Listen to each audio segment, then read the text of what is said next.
बोली ने पछी मारी बात की शुरुआत करूं। हमको मिटा सके उस जमाने में दम नहीं, हमको मिटा सके उस जमाने में दम नहीं, जमाना हमसे है हम जमाने से नहीं।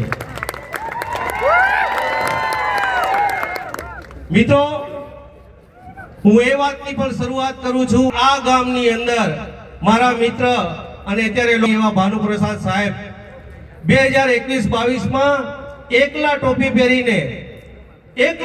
પહેરીને માઇક એકલા જ હાથમાં માઇક લઈ અને જાતે એકલા પ્રચાર કરતા હતા। એમની સાથ દેનાર, એમનું માઇક ઊંચકનાર, એમનું સ્પીકર ઊંચકનાર કોઈ નહોતું।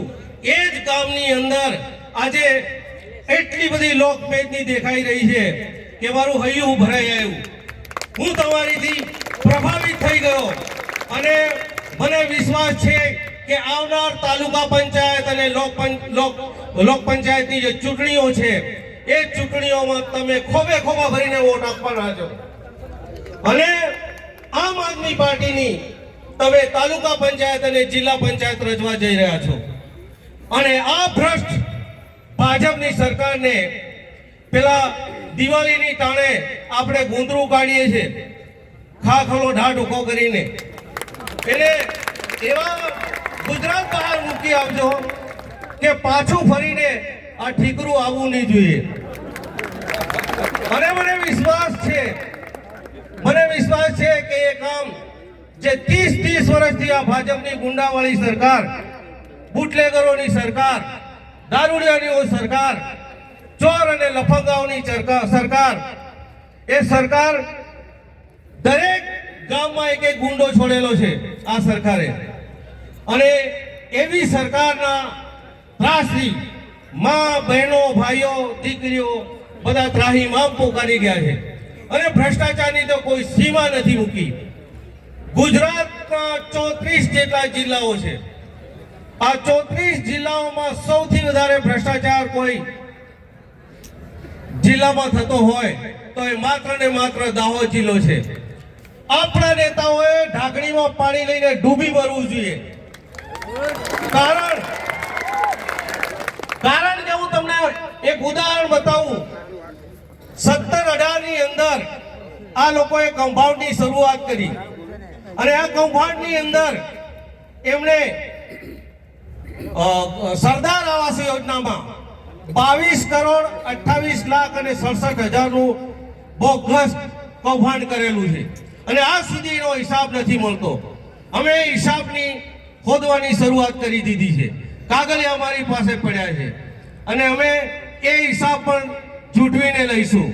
એના પછી એમણે 6 ઓફિસો ખોલી નકલી, અને એ નકલી ઓફિસો જાહેર કરવાનું કામ આપણા લોકલાડીલા નેતા ચેતરભાઈ વસાવા અને આપણા આદિવાસીઓના મસીહા એવા વસાવા સાહેબે એ નકલી કચેરીઓનું કૌભાંડ કાઢ્યું।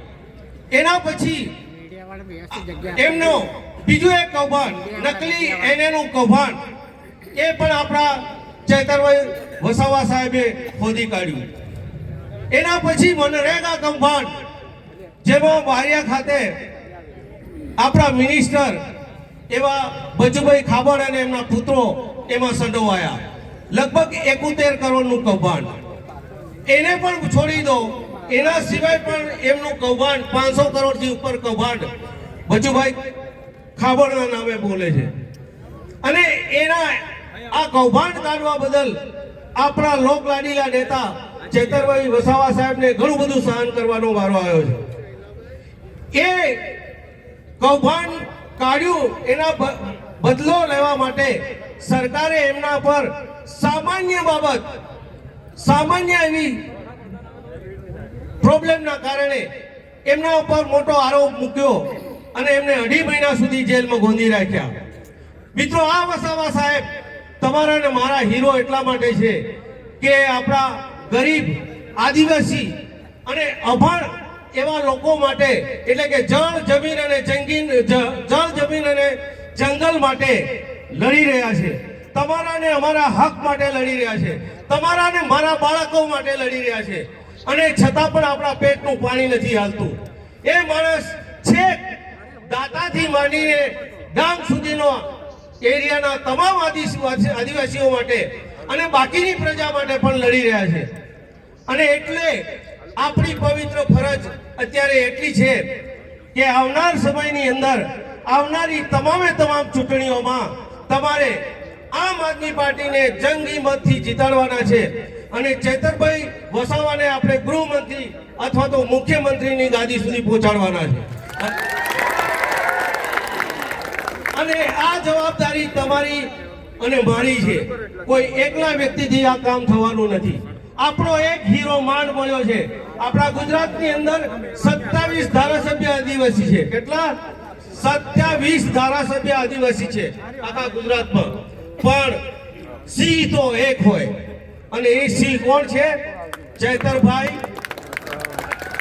અને આવા હીરા જેવા નેતાને આપણે જિંદગીમાં વર્ષોમાં હજારો વર્ષોમાં એકવાર આવો નેતા મળતો હોય છે. અને આ નેતાને જો મોકો મળ્યો છે એને આપણે એવી જગ્યાએ લઈને મૂકવાનો છે.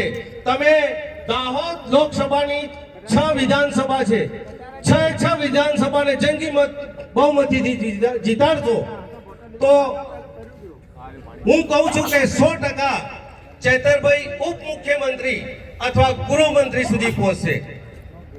અને મારી ઈચ્છા તો મુખ્યમંત્રી બનાવવાની છે. પણ દમ તમારામાં હોવો જોઈએ. એટલે કે खुदी को कर इतना बुलंद कि हर तकदीर बनाने से पहले खुदा खुद बंदे से आके पूछे बोल तेरी रजा क्या है. तो दोस्तों મને તમારા પર પાકો વિશ્વાસ છે. તમને નવાઈ લાગશે કે આપણે જે ગામમાં સભા કરી રહ્યા છે એ ગામમાં એપીએમસી આવેલી છે. એ એપીએમસીમાં આપણા ધારાસભ્ય કનૈયાલાલ કિશોરી જેણે 71 કરોડનું કૌભાંડ કરીને બેઠા છે. અને આ ગામના ખેડૂતો હશે, આ ગામના જે નાગરિકો હશે એમને ખબર છે કે અડધી માર્કેટ ડાયરેક્ટ વેચીને ખાઈ ગયા છે. એમના નામે એટલું બધું કરી નાખ્યું છે કનૈયાલાલ કિશોરીએ. અને છતાં મારે અંગત બાબતમાં નહીં પડવું જોઈએ, છતાં એક ભગત તરીકે ટીલા ટપકા કરીને ફરે છે. શરમ આવે મને તો. એટલે આ શરમ તમને પણ આવી જોઈએ. માત્ર ટીલા ટપકા કરવાથી કોઈ ભગત બની જતું નથી. કોઈ નૈતિકતા હોવી જોઈએ, કંઈક કરવાની ભાવના હોવી જોઈએ. આ ગરીબ પ્રજા, દાહોદની ગરીબ પ્રજા, જ્યારે હું કોઈ દિવસ રાત્રે સાંજે બસ સ્ટેન્ડ પર આટો મારવા જાઉં ત્યારે મને દેખીને આમ કાળજું કંપારી ઉઠે છે. કારણ કે આપણા મા દીકરીઓ, કાકા બાબાની બહેનો નાના નાના બાળકો સાથે બસ સ્ટેન્ડ પર બેઠા હોય બસની રાહ જોવા માટે. સુરત કાં તો સુરતથી આવ્યા હોય, રાજકોટથી આવ્યા હોય. અને છતાં 6 ધારાસભ્ય એવા છે. છેલ્લા 30 વર્ષથી એમ કે છે જસવંત ભાભોરને હું જ્યારે મૂછનો દોરો ફૂટતો હતો ત્યારનો એને હું ધારાસભ્ય અને સંસદ સભ્ય જોઉં છું. આજે મારે ધોળા આવી ગયા, મારે ઉંમર થવા આવી, અને છતાં ખા ખા ખા ખા ખા ખા. પણ મને તે ભાજપના એક નેતામાં હજી ઓડકાર પણ નથી લેતા. હારું એવું તો કેવું ખાતા હશે આ લોકો. અને એ બી તમારું મારું ગરીબ પ્રજાનું. આ બાજુ નથી આરોગ્યના ઠેકાણા, નથી શિક્ષણના ઠેકાણા, નથી રોજગારીના ઠેકાણા. 30 વર્ષમાં આ નર્મદા 100 કિલોમીટર દૂર છે. ધારે તો 100 કિલોમીટરનું પાણી 5 વર્ષમાં નહેર દ્વારા લાવી શકે છે અને આપણા દાહોદ જિલ્લાને હરિયાળો બનાવી શકે. જો આવું કરી શક્યું હોત તો કદાચ આપણી મા દીકરીઓને સુરત મજૂરી કરવા ન જવું પડ્યું હોત. પણ જો તમે આમ આદમી પાર્ટીના નેતાઓ પર વિશ્વાસ કરશો, એક તો ભણેલા નેતાઓ છે, સંસ્કારી નેતાઓ છે. આમ આદમી પાર્ટીના તમામ નેતાઓ વેલ એજ્યુકેટેડ, વેલ ક્વોલિફાઈડ અને સંસ્કારીથી ભરેલા છે.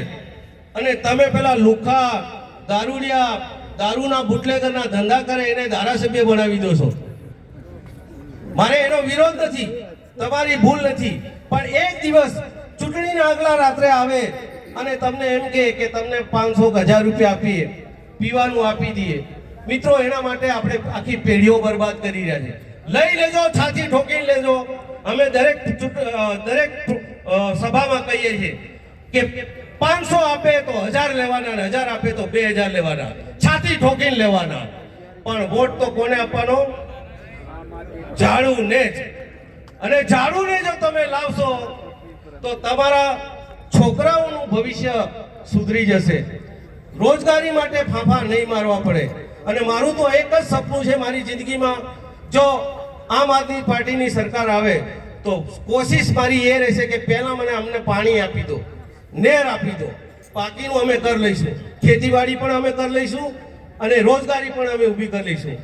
છે 600-700 કિલોમીટર કચ્છમાં પાણી જાય, ડેમ પડ્યો છે અહીંથી 100 કિલોમીટર, આખા રાજસ્થાનમાં જાય, મધ્યપ્રદેશમાં જાય.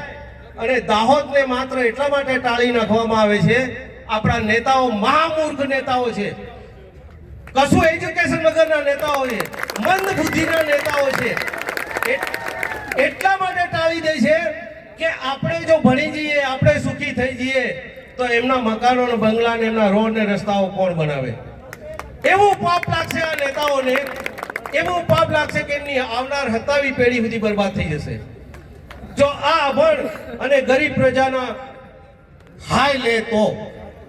પણ આપણને બાબા સાહેબ આંબેડકરે એક હથિયાર એવું આપી ગયા છે કે એ હથિયાર કોઈ રાજા મહારાજા પાસે નથી. દરેક ગરીબના હાથમાં એક આંગળી આપી છે અને એક વોટ આપવાનો અધિકાર આપ્યો છે. આ જો અધિકાર તમે કોઈને આપી દીધો, વેચી દીધો, દારૂમાં આપી દીધો, બાટલીમાં આપી દીધો, તો સમજી લેવાનું કે તમારી આવનાર 27 પેઢી બરબાદ થઈ જશે. માટે મારી નમ્ર વિનંતી છે તમામ ભાઈઓ અને બહેનોને કે આવનાર વિધાનસભા અને લોકસભા, તાલુકા અને જિલ્લામાં તમે એવા ઉમેદવારને વોટ આપો, આમ આદમીના ઉમેદવારને વોટ આપો. અને એ ભણેલો ઉમેદવાર હશે, એ સંસ્કારી ઉમેદવાર હશે, એ ક્યારે તમને બીઢા કરવા નહીં આવે તો બંને પક્ષને વ્યાજબી બીડું કરશે. પોલીસ સ્ટેશન પર નહીં મળે તો તમારી મદદ કરવા આવશે, મામલતદાર કચેરીમાં આવશે તો તમને મદદ કરવા આવશે, ટ્રાઇબલમાં આવશે તો મદદ કરવા આવશે, કલેક્ટર ઓફિસમાં જરૂર પડે તો તમને મદદ કરવા આવે, પણ તોડફાડી કરવા નહીં આવે. એ મારું તમને વચન છે, મારી તમને ગેરંટી છે. એટલે હું ઈચ્છું છું કે અહીંયા બેઠેલા તમામે તમામ મારા ભાઈઓ, મારા યુવાન મિત્રો, મારા વડીલો, મારી માતાઓ, તમને તમારા ફેમિલી માટે, આવનાર પેઢી માટે, આજુબાજુ તમારા સગા સંબંધી હોય, જ્યાં હોય, તમારે ગુજરાતમાં કચ્છમાં પણ ઓળખાણ હોય તો ત્યાં પણ અહીં ફોન કરીને કહેવાનું કે આ વખત આમ આદમી પાર્ટીને, બીજું બધું રહેવા દેજો. તો આટલી વિનંતી કરી અને આટલી વિનંતી કરવા માટે હું આવ્યો છું. બાકી મને 2 મિનિટનો સમય આપ્યો હતો, કારણ કે સાહેબ આવવાની નજીક છે, હજુ 2-3 મિત્રો બાકી છે. એટલે હું અહીંયા મારી વાતને પૂરી કરું છું. જય હિન્દ, જય ભારત, જય જય ગરવી ગુજરાત.